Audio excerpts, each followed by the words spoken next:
I'm Kevin Barnes, male breast cancer survivor. Welcome to the Breast Cancer Minute.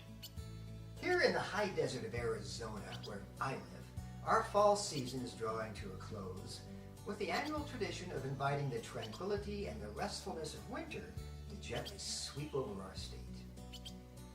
Many of us who live here year-round actually enjoy the hot summer days along with the chilly nights of January. At an elevation of 3,200 feet, the desert where I live is lush and surprisingly green.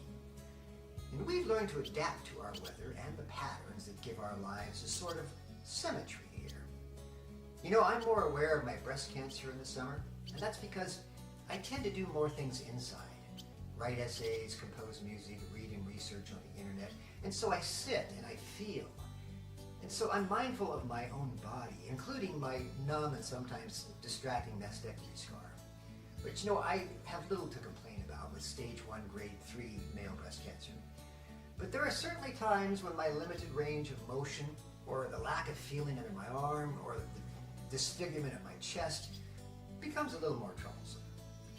And like the seasons in the dynamic Sonoran Desert where I live, said to be the most diverse desert in the world, by the way, these things, they change from moment to moment.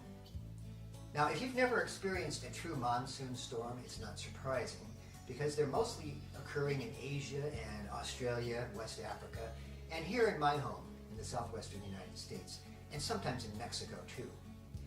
And like my own breast cancer diagnosis, these monsoons, they appear out of nowhere. They knock you over with their power and their fury, and they dump enormous amounts of water in a very short time. And then just as quickly as they materialize, they're gone, and the sun is shining again.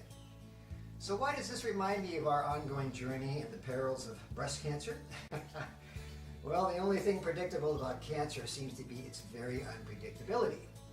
Oncologists infuse us with drugs as we watch and we wait, and radiologists probe our deepest body while we hope they see nothing at all.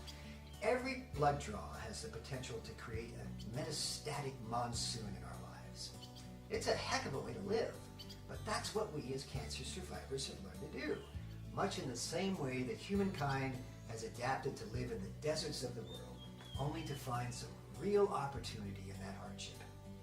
You know, as a 4-year breast cancer survivor, I naturally hope that my last monsoon is over, but I've learned that my cancer has its own change of seasons. Most importantly, I've come to know that my cancer is often difficult to forecast.